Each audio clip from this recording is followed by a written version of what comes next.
علما حمزہ کی shirt press کر رہی تھی۔ گھر میں کام کرنے والے موجود تھے مگر فاطمہ بیگم نے کم نوکر ہی رکھے تھے۔ حمزہ کا زیادہ تر کام علما ہی کرتی تھی۔ علما تمہاری کال ہے۔ حمزہ ہاتھ میں علما کا فون لیے کھڑا تھا۔ کس کی کال ہے؟ علما مصروف انداز میں بولی۔ فارغ لوگوں کی۔ حمزہ نے بظاہر تو دھیرے سے کہا مگر علما نے سن لیا۔ بھائی؟ علما نے مصنوعی خفگی سے کہا۔ وہ سمجھ گئی کہ کس کی کال ہے، فوراً کال اٹھا لی۔ السلام علیکم، اشال کی حشاش پشاش سی آواز سنائی دی۔ وعلیکم السلام۔ علما مسکرا کر رہ گئی۔ کیسے یاد کیا؟ میں کیا تمہیں کال نہیں کر سکتی؟ اشال نے خفگی سے کہا۔ ارے جب چاہو تب کر لو، علما نے کہا۔ میں نے تو تمہیں کچھ یاد دلانے کو کال کی تھی۔ اچھا، اور وہ کیا ہے؟ میں نے تو البم دکھا دیا جس میں تم سے کیوٹ سی ایشو کو دیکھا۔ تم تو مجھ سے زیادہ خوبصورت ہو۔ تم کتنی کیوٹ دکھتی ہوگی بچپن میں، مجھ سے بھی زیادہ۔ کل یاد سے لے کر آنا البم۔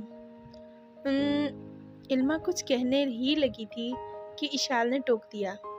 میں نے نہ سننے کے لیے کال نہیں کی ہے، لازمی لانا ہے تم نے۔ اچھا ٹھیک ہے، پر ماما سے پوچھنا پڑے گا، کہاں رکھی ہے مجھے یاد نہیں ہے۔ اچھا پھر پوچھ لینا فوراً سے، میں نے دیکھنی ہے۔ ارے ہاں، وہ سر اجاز کا لیکچر تو ہم نے نوٹ نہیں کیا، کل کسی سے لینا ہے ہم نے، یاد دلانا مجھے۔ اوکے اشال، اس وقت میں نے بھائی کو کافی دینی ہوتی ہے تو میں جاؤں؟ میں بعد میں میسج کر لوں گی۔ تمہارا کھڑوس بھائی یہاں بھی ٹپک گیا۔ اشال صرف سوچ کر رہ گئی۔ جاؤ اپنے بھائی کی خدمات انجام دو، اشال نے شرارت سے کہا اور فون رکھ دیا۔ اشال بھی نہ، علما بھی مسکراتی ہوئی باہر نکل گئی۔ ارے دیکھو تو ذرا کون آیا ہے، برقعے والی آنٹیز آئی ہیں۔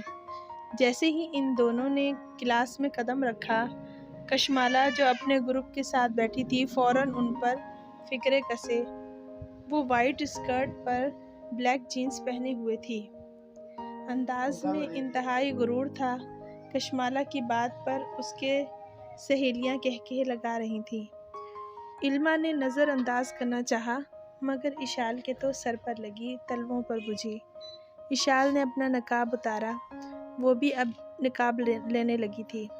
او ینگ لیڈی، اپنی اوقات میں رہو تو بہتر ہے، اشال نے کہا۔ اشال کہاں چپ رہنے والی تھی۔ علما نے اس کا ہاتھ پکڑا، گویا اسے خاموش رہنے کا کہہ رہی ہو۔ اف، اوقات تو تم اپنی دیکھو، پرانے زمانے کی خاتون۔ تم دونوں شاید ماڈرن زمانے سے بہت پیچھے رہ گئی ہو۔ کشمالہ نے نزاکت سے اپنے بالوں کو پیچھے کیا۔ ماڈرن زمانے سے پیچھے تو تم ہو، غریب۔ ماڈرن زمانے کے حساب سے تو کپڑے پہننے کا ڈھنگ تو تمہیں آتا ہی نہیں، اور تمہارے پاس کپڑوں کی تو اتنی کمی ہے۔ اللہ، میں تمہیں اپنے 1-2 جوڑے دے دوں؟ اشال نے سیدھا اس کے چھوٹے کپڑوں پر طنز کیا۔ علما دل ہی دل میں اشال کے چپ رہنے کی دعائیں کر رہی تھی۔ او شٹ اپ، اپنی بکواس بند کرو۔ تم جیسی لڑکیاں جتنی پارسا دکھائی دیتی ہو نا، اتنی ہو نہیں۔ سب پتہ ہے ان نقابوں کے پیچھے کیا کرتی ہو۔ کشمالہ زہر خون لہجے میں بولی۔ اب بات ان کے کردار کی تھی، اس لیے اشال کو اور طیش آیا۔ علما بھی پریشان ہو گئی کہ اس سچویشن کو کیسے ہینڈل کریں۔ ایک منٹ، تم نے تو یہ مان لیا کہ ہم پارسا ہیں، پر سارا دن ہائے میلا بیبی، میلا شونو جانو مانو کون کرتا رہتا ہے؟ اشال آنکھیں پٹکاتے ہوئے بولی۔ اپنے اس جملے پر وہ خود بھی ہنس رہی تھی۔ آس پاس اسٹوڈنٹس کا ہجوم جمع ہو گیا تھا۔ کشمالہ سے اتنی بے عزتی برداشت نہ ہوئی، جبکہ علما مسلسل اشال کا بازو کھینچ رہی تھی۔ وہ خواہ مخواہ تماشا نہیں لگوانا چاہتی تھی۔ Stop it, just shut up. دیکھ لوں گی میں تم دونوں کو، اچھے سے دیکھ لوں گی۔ کشمالہ اپنے دشمنوں کو کبھی نہیں بھولتی۔ یہ کہتے ہوئے وہ وہاں سے جا چکی تھی۔ علمہ بھی اشال کو لے کر سیٹ کی جانب بڑھ گئی۔ نہیں علمہ، ابھی دھیان نہیں لگنا لیکچر میں، کہیں اور چلو۔ اچھا ٹھیک ہے، علمہ نے بحث کرنا مناسب نہیں سمجھا۔ وہ دونوں گارڈن والے حصے کی جانب آ گئی۔ ویسے اشال، تم نے غلط کیا، خواہ مخواہ بحث کی۔ علمہ نرمی سے کہہ رہی تھی۔ میں بحث کر رہی تھی؟ شروعات اس نے کی تھی، ویسے بھی میں حساب برابر کر رہی تھی۔ وہ دونوں ایک بینچ پر بیٹھ گئیں۔ نہیں، تم اپنا نیکی کمانے کا موقع گنوا رہی تھی۔ اس کی بات پر اشال نے چونک کر اس کے چہرے کی جانب دیکھا۔ اب علمہ مطمئن سی نرمی سے اسے سمجھانے لگی۔ اس کے الفاظ سحر زدہ تھے، گویا ماحول رک سا گیا، صرف علمہ کے ہلتے لب اور اشال کی تیز سماعتیں تھیں۔ ایسے نہیں ہوتا، چھوٹی چھوٹی باتوں پر غور کرنا سیکھو۔ اشال، یوں بدلہ لینے سے کیا ہو جائے گا؟ زیادہ سے زیادہ تمہارے دل کو ٹھنڈک ملے گی، اور کیا ہوگا؟ اشال پلک جھپکاتے ہوئے اسے دیکھ رہی تھی۔ سب سے بہتر بدلہ اللہ کا ہوتا ہے۔ میں نے پہلے بھی تمہیں میری ٹرک بتائی تھی، خاموش رہنا سیکھو۔ جو خاموش رہا اس نے نجات پائی۔ علمہ نے رک کر آہستہ سے کہا۔ لفظ اشال کی سماعتوں میں اتر رہا تھا۔ اب ہر سو خاموشی تھی، مگر اگلے ہی لمحے وہ یونی کے ماحول میں لوٹ چکی۔ اشال نے ایک گہری سانس اندر کھینچی۔ تم ٹھیک کہتی ہو، پر جب کوئی میری ذات پر تنقید کرتا ہے تو میں برداشت نہیں کر پاتی، مجھے غصہ آ جاتا ہے۔ وہ اداسی سے کہنے لگی۔ تو اس کا بھی حل ہے۔ پہلی بات تو یہ ہے کہ اس کے بد کردار کہہ دینے سے تم حقیقت میں بد کردار تو نہیں بن گئی۔ غصے پر قابو پانا سیکھو، صبر کرو۔ غصے پر قابو پانا ہی تو صبر ہے۔ تم وہ کر لو، اللہ تمہارے ساتھ ہے، علمہ نے مسکراتے ہوئے کہا۔ اشال چند پل علمہ کا چہرہ دیکھتی رہی، پھر آہستگی سے بولی، میں کوشش کروں گی۔ وہ بھی ہلکا سا مسکرائی۔ اچھا، البم کا کیا بنا؟ سوری، پر ماما نے کہا ہے کبھی چھٹی کے دن نکالیں گی تو لے جانا۔ انہیں یاد نہیں کہاں رکھی ہے۔ اٹس اوکے، لیکن جب بھی ملے یاد سے لے آنا۔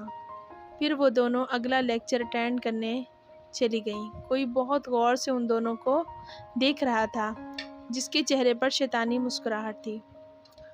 تو وہ تمہاری بھی دشمن ہے نا؟ دشمن کا دشمن دوست؟ وہ مکاری سے ہنس دیا۔ یعنی ہم دونوں آج سے دوست ہوئے؟ ہاں، اور اب دیکھنا کیسے مزہ چکھاتا ہوں میں۔ اگلی بار مجھ سے ٹکرانے کی کوشش ہی نہیں کریں گی۔ میں بھی تیار ہوں، بس موقع کی دیر ہے۔ میں جیسا کہتا ہوں بس ویسے کرتی جاؤ، پھر دیکھنا۔ ایک بار پھر زوردار کہا ابھرا۔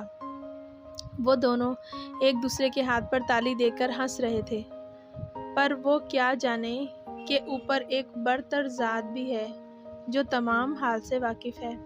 اللہ اپنے بندوں کو ایسی سازشوں سے کوسوں دور رکھتا ہے، ان کی حفاظت کرتا ہے۔ فجر کا وقت تھا، پرسکون اور ٹھہرا ہوا ماحول۔ کہیں پر لوگ خواب غفلت میں کھوئے ہوئے تھے تو کہیں پر نیک بندے اللہ سے بخشش طلب کر رہے تھے۔ علمہ نے سلام پھیرا اور دعا کے لیے ہاتھ اٹھائے۔ اے اللہ، تو میرے دل کے حال سے واقف ہے اور لوگوں کی نیتوں کو بھی جانتا ہے۔ ہلکی ہلکی ہوائیں ماحول کو تازہ کر رہی تھیں اور وہ اپنے رب سے محو گفتگو تھی۔ میں نہیں جانتی کہ ہمارے ساتھ کیا ہونے والا ہے، پر ایک خوف ہے جو میرے وجود پر حاوی ہو رہا ہے۔ بس تو بہتر محافظ ہے، میری اور اشال کی حفاظت کر، آمین۔ وہ دعا کر کے اٹھی اور قرآن کی تلاوت کرنے لگی۔ بسم اللہ الرحمن الرحیم۔ الرحمن، شروع کرتی ہوں اللہ کے نام سے جو بڑا مہربان نہایت رحم کرنے والا ہے۔ الرحمن، رحمان نے اس کی خوبصورت آواز ماحول میں عجیب سا سوز پیدا کر رہی تھی۔ اس کے روم میں سکون اتر رہا تھا۔ خلق الانسان، اس نے انسان کو پیدا کیا۔ علمہ البیان، اور اسے بولنا سکھایا۔ بالکونی سے باہر پرندوں کا گروہ منڈلا رہا تھا اور مختلف آوازیں نکال رہا تھا، جس سے ماحول مزید دل فریب تھا۔ وہ بھی اپنی رب کی تسبیح میں مصروف تھے۔ الشمس والقمر بحسبان، آفتاب اور مہتاب حساب سے ہیں۔ والنجم والشجر یسجدان، اور ستارے اور درخت سجدہ کرتے ہیں۔ لب ہل رہے تھے، اس کا دل گویا سحر میں جکڑ چکا تھا۔ سکون کی لہر جسم میں دوڑ رہی تھی۔ پرندے تسبیح میں مصروف تھے۔ وہ اسی طرح ایک ایک آیت پڑھتی جاتی اور بے چینی کی ایک ایک گرہ کھلتی جاتی۔ بے شک دلوں کا سکون اللہ کی یاد میں ہے۔